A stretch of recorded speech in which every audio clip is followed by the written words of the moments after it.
Assalamualaikum warahmatullahi wabarakatuh.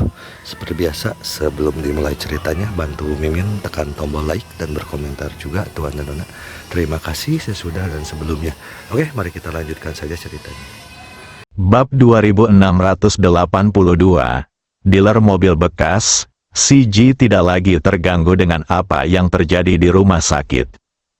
Dia hanya dengan senang hati menunjuk ke mobil di sebelahnya dan berkata kepada Li Fugui, "Kakak, kamu berjanji padaku bahwa kamu akan membelikanku produk berteknologi tinggi seperti ini. Sekarang ajak aku membeli mobil." Li Fugui tentu saja tersenyum dan mengangguk setuju terhadap permintaan kecil yang diajukan oleh CG. Dia berkata kepada CG dengan terus terang, "Baiklah, sekarang kamu ikut aku untuk naik taksi." Datanglah ke pinggir jalan. Saat Li Fugui mengulurkan tangannya untuk menghentikan mobil, dia dengan sungguh-sungguh memperingatkan CG, "Kakak CG, ingatlah ini. Saat kamu berjalan di kota mulai sekarang, kamu tidak boleh menggunakan sihir, oke?" CG berkata dengan tidak sabar, "Kakak, kamu sudah memberitahuku berkali-kali, sejak saat kita berada di Istana Matahari. Kamu masih mengingatkanku sekarang. Apakah aku sebodoh itu?" Li Fugui berkata, "Tetapi jika aku tidak memberitahumu poin pentingnya, kau akan tiba-tiba menggunakan jurus pamungkasmu padaku, dan aku akan takut." CG berkata dengan nada tidak setuju, "Kakak, kamu tidak perlu takut. Aku pasti tidak akan menyakitimu sekarang. Lagi pula, bahkan jika aku benar-benar mendapat masalah, aku masih bisa menyelesaikannya dengan mudah dengan kekuatanku." Li Fugui tahu bahwa CG tidak berbohong dengan kekuatan putri mayat. Belum lagi menyelesaikan beberapa masalah biasa. Bahkan jika semua orang di kota Hui bertarung melawan putri mayat, saya khawatir mereka tidak akan cukup untuk dibunuh oleh putri mayat. Tapi masalahnya adalah, jika memang benar demikian, maka seluruh kota Hui akan menjadi seperti neraka. Sambil memikirkan hal ini dalam benakku, Li Fugui berkata kepada CG dengan serius, "Kakak CG, aku tahu bahwa dengan kekuatanmu, bahkan jika jutaan orang di kota Hui bersatu, aku khawatir mereka tidak akan dapat melukaimu sedikit pun. Namun masalahnya, pernahkah kau memikirkannya, begitu kau menggunakan sihir, kau akan menjadi sasaran serangan umat manusia. Ada ratusan juta orang di kota Hui yang melawanmu. Bisakah kau benar-benar membunuh mereka semua? Jika memang demikian, apa bedanya seluruh kota Hui dengan api penyucian?" Berbicara tentang ini, Li Fugui mengulurkan tangannya dengan penuh kasih sayang, menggenggam tangan CG dengan lembut, lalu berkata kepadanya dengan serius, "Saudari CG, aku tahu bahwa jauh di dalam hatimu, kamu sebenarnya memiliki niat baik. Saya rasa Anda tidak ingin melihat seluruh umat manusia menderita, bukan?" CG menatap Li Fugui dengan bingung. "Buka mulutmu." Untuk sesaat, saya tidak tahu harus berkata apa. Li Fugui tersenyum dan terus berkata kepada CG, "Baiklah, saudari CG, sekarang sudah larut. Ayo kita beli mobil dulu. Setelah membeli mobil, aku akan mengantarmu ke tempat lain." CG segera menarik kembali pikirannya dan berkata sambil terkekeh, "Kakak, cepatlah katakan padaku, kemana lagi kau akan membawaku?" Li Fugui berkata terus terang, "Anda akan tahu saat Anda sampai di sana." Tepat pada saat itu, sebuah mobil berhenti di pinggir jalan. Setelah Li Fugui membawa gadis mayat itu ke dalam mobil, sebelum keduanya sempat membuka mulut, sang sopir tersenyum dan bertanya, "Anak muda, kamu mau kemana?" Li Fugui berkata terus terang, "Ayo pergi ke dealer mobil terdekat." Sopir itu menatap Li Fugui dan berkata sambil tersenyum, Apakah Anda berencana untuk melihat mobilnya?" Li Fugui mengangguk sedikit. Saat itu, pengemudi tersenyum dan berkata, "Anda mau lihat mobil baru atau mobil bekas?" "Haha, menurut saya, sebaiknya Anda beli saja mobil bekas. Sekarang ini, harga mobil sudah terlalu terdepresiasi. Kalau Anda beli mobil baru siang hari dan mau jual lagi sore harinya, mungkin harganya bisa lebih murah 3.000 atau 2.000 yuan. Penyusutan mobil bekas tidak terlalu serius, dan mobil bekas saat ini dalam kondisi cukup baik. Saya kenal pemilik dealer mobil bekas. Mereka punya berbagai macam mobil bekas." Li Fugui tidak terlalu tertarik dengan mobil. Lagi pula, pada dasarnya dia tidak perlu naik mobil saat bepergian. Jika ia ingin pergi ke suatu tempat, ia hanya perlu mengalirkan energinya dan terbang ke area mana saja yang ingin ditujunya dalam sekejap mata. Kali ini saya membeli mobil hanya untuk membuat Korps Princess bahagia. Ayo kita pergi ke dealer mobil terdekat. Kita tidak begitu tertarik dengan mobil bekas. Pengemudi itu tersenyum dan berkata, "Anak muda, saya rasa kamu pasti orang kaya. Tetapi sekaya apapun kamu tidak bisa menghabiskan uang dengan sembarangan, kan? Bagaimana dengan ini? Saya akan membawamu ke dealer mobil bekas milik teman saya untuk melihat-lihat. Jika ada mobil yang kamu suka, kamu bisa membelinya. Jika tidak, saya akan membawamu ke toko lain secara gratis, bagaimana?" Sambil berkata demikian, pengemudi itu melajukan mobilnya menuju ke dealer mobil bekas milik temannya. Sepanjang jalan, pengemudi itu terus berbicara tentang manfaat mobil bekas. Akan tetapi, Li Fugui telah menggunakan telepatinya untuk mengetahui pikiran sebenarnya dari tuan pengemudi itu. Terus terang saja, pihak lainnya hanya ingin mendapat sedikit komisi dari temannya. Sebenarnya Li Fugui sudah tidak peduli lagi dengan hal semacam ini. Dia terlalu malas untuk peduli pada masalah sepele seperti ini. Pokoknya tujuan aku pergi hari ini mau beli mobil biar putri mayat senang. Tidak masalah apakah itu mobil baru atau mobil bekas. Asal aku bisa mendapatkan mobil itu secepatnya dan membuat putri mayat senang, itu sudah cukup. Dengan ide ini dalam pikiran, Li Fugui tidak melanjutkan membahas pokok bahasan ini. Kurang dari 20 menit kemudian, mobil itu berhenti di depan sebuah dealer mobil bekas. Setelah keluar dari mobil, pengemudi dengan antusias memanggil Li Fugui dan Siji untuk masuk ke dealer. Pada saat yang sama, seorang pria kekar di dealer mobil, yang tingginya sekitar 1,8 meter dan beratnya setidaknya 200 kilogram, melihat seseorang datang dan buru-buru keluar sambil tersenyum dan membawa dua gadis. Setelah pengemudi itu bertemu dengan pria kekar itu, dia berkata dengan senyum lebar di wajahnya, "Saudara Bao, kedua tamu ini berencana untuk membeli mobil. Saya membawa mereka ke sini terlebih dahulu untuk melihat-lihat. Bagaimana? Apakah ada mobil yang kondisinya masih bagus?" Mendengar ini, pria kuat Baoge segera mengeluarkan sebatang rokok dari sakunya dan menyerahkannya kepada Li Fugui. Li Fugui tersenyum dan melambaikan tangannya, "Maaf, saya tidak merokok." Saudara Bao berkata sambil tersenyum, "Saya tidak menyangka bahwa Anda adalah orang yang tahu bagaimana menjalani hidup yang baik. Tidak merokok adalah kebiasaan yang baik.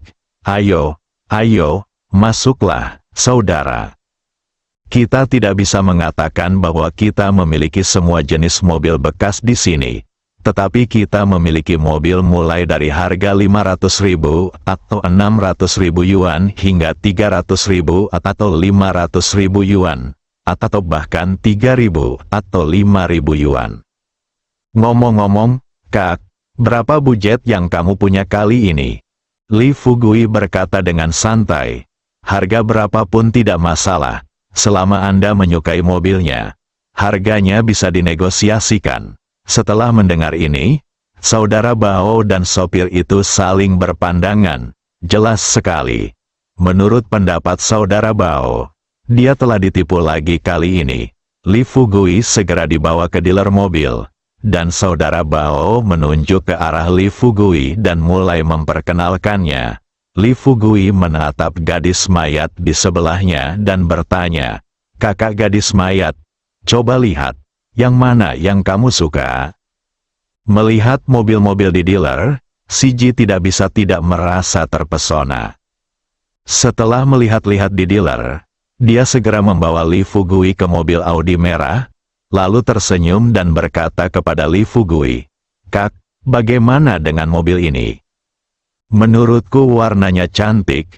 Saudara Bao segera mulai memperkenalkan mobil itu dengan tegas, sambil berkata sambil tersenyum, "Nona, Anda benar-benar memiliki penglihatan yang tajam. Saya beritahu Anda, mobil ini baru saja dibeli dari seseorang beberapa hari yang lalu. Saya beritahu Anda, mobil ini baru menempuh jarak kurang dari 3.000 km sejak diproduksi hingga dijual kepada saya. Sejujurnya, mobil ini tidak ada bedanya dengan mobil baru." Mengatakan bahwa, Saudara Bao berpikir dalam hatinya, "Sial, mobil ini sudah menempuh jarak 200.000 km lebih. Dan sekarang saya sudah menyesuaikannya menjadi 3.000 km. Haha, itu tergantung pilihan Anda." Akan tetapi, dia tidak tahu bahwa Li Fugui telah menggunakan telepatinya untuk melihat pikirannya. Dengarkan apa yang baru saja dikatakan orang lain. Li Fugui bertanya langsung ke intinya, "Berapa?" Saudara Bao bahkan tidak memikirkannya dan berkata terus terang, "Tidak banyak, hanya 120.000 yuan. Mobil baru ini harganya setidaknya 360.000 yuan, bahkan dengan berbagai subsidi." Sebelum Saudara Bao selesai berbicara, Li Fugui tertawa dan berkata, "Hanya mobilmu, 120.000. Ketika Saudara Bao mendengar apa yang dikatakan Li Fugui, ekspresinya berubah. 120.000. Sobat, periksa dulu kondisi mobilnya. Tepat saat Saudara Bao hendak membuka kap mobil agar Li Fugui dapat melihat ke dalam, Li Fugui melambaikan tangannya dan berkata, "Bagaimana kalau begini? 60.000 yuan. Kalau kamu bersedia, saya akan bayar dan pergi sekarang. Kalau kamu tidak bersedia, kita pergi ke tempat lain saja untuk melihat-lihat." Saudara Bao langsung menunjukkan ekspresi getir dan kesal, dan berkata kepada Li Fugui dengan tidak percaya, "Saudara, jangan bercanda dengan saya. Tahukah Anda berapa harga mobil ini?" Saya katakan, "Harganya 110.000 yuan. Sekarang saya mendapat 10.000 yuan dari Anda. Itu tidak terlalu banyak, bukan? Anda dapat melihat bahwa saya memiliki tempat yang sangat besar, dan saya harus membayar sewa, utilitas, dan gaji karyawan. Jika saya tidak menghasilkan sepeser pun, orang-orang saya akan mati kelaparan." Seorang gadis kecil di sebelahnya juga tersenyum dan berkata, "Pria tampan, bos kami tidak berbohong kepadamu tentang ini. Kami benar-benar membeli mobil ini seharga 110.000 yuan. Jika kamu tidak percaya padaku, aku dapat menunjukkan kepadamu catatan transfer dan kontrak pembelian." Li Fugui tidak ingin terlalu terjerat dengan masalah tersebut. Meskipun ratusan ribu yuan hanyalah setetes air di lautan baginya. Tetapi masalahnya, seperti yang dikatakan sopir tadi, tidak peduli seberapa kayanya dia tidak bisa begitu saja membuang uang seperti membuang daun, bukan? Adapun harga yang saya tetapkan sebesar 60.000 yuan, itu dianggap adil. Lagi pula, dia telah mengetahui melalui keterampilan pikirannya bahwa harga pembelian sebenarnya dari mobil ini hanya lebih dari 53.000 yuan. Jika CG tidak mengatakan bahwa dia menyukai mobil ini, Li Fugui bahkan tidak akan melihatnya dua kali. Saudara Bao, benar, haha, dengan harga yang baru saja kuberikan padamu, jika kau menginginkannya, jual saja padaku dan aku akan memberimu uang. Jika kau tidak berencana untuk menjualnya, tinggalkan saja mobil itu di sini untuk saat ini. Tepat ketika Li Fugui dan saudara Bao sedang mendiskusikan harga mobil, tanpa diduga, Putri Mayat masuk ke dalam mobil dan menutup pintu. Jika orang biasa, menutup pintu mobil tidak akan menjadi masalah besar. Tetapi Corpse Princess belum pernah menyentuh benda ini sebelumnya. Ketika dia menutup pintu mobil, dia menggunakan sedikit tenaga, namun tanpa diduga, pintunya berubah bentuk. Ketika saudara Bao melihat pemandangan ini, senyum di wajahnya tiba-tiba terhenti. Mereka khawatir mobil itu tidak bisa dijual, dan sekarang pihak lain telah merusak pintu mobil.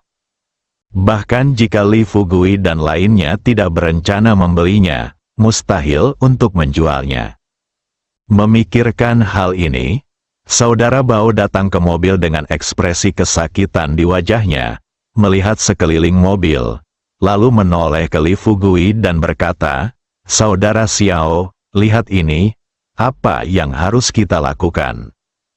Pada saat ini, Putri Mayat juga keluar dari mobil, melihat ke arah pintu yang rusak, dan bergumam dengan suara rendah, "Saudaraku, mobil ini terlalu rapuh, bukan?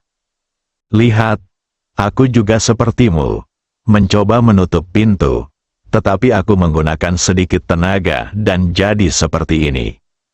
Mata saudara Bao membelalak, alisnya berkerut, dan dia berkata dengan nada yang tampaknya tidak menyenangkan, "Dasar gadis kecil, bagaimana bisa kau bicara seperti itu? Kau terlalu memaksakan diri. Dan sekarang kau mengatakan bahwa ada yang salah dengan mobilku. Aku katakan padamu, sekarang pintunya sudah kau rusak, kau harus mengambil alih mobil ini apapun yang terjadi." Siji bertanya balik, "Bagaimana kalau aku tidak menurunkannya?" Saudara Bao mendengus dingin dan menatap ke arah dua gadis kecil di sebelahnya.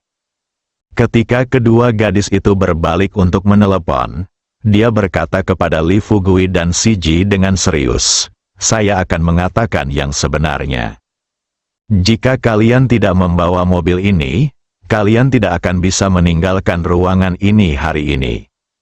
Li Fugui tertawa terbahak-bahak, dia tersenyum dan berkata, "Baiklah, kalau begitu saya ingin melihat hari ini bagaimana kamu dapat mencegah kami meninggalkan ruangan ini." Setelah meninggalkan kata-kata ini, Li Fugui berbalik dan berjalan menuju pintu. Pada saat ini, saudara Bao segera datang menemui Li Fugui. Bahkan pengemudi yang membawa Li Fugui ke sini sebelumnya dengan cepat menghalangi jalan bagi Li Fugui dan Siji untuk pergi. Setelah keduanya berdiri di depan Li Fugui dan Siji, saudara Bao berkata dengan keras, "Sialan, kau bahkan tidak bertanya siapa aku, dan sekarang kau berani bertindak liar di sini. Apakah kau percaya bahwa aku dapat membunuhmu di sini?" Pengemudi di sampingnya juga buru-buru berkata kepada Li Fugui, "Adik kecil, kalian sudah melakukan kesalahan sejak awal.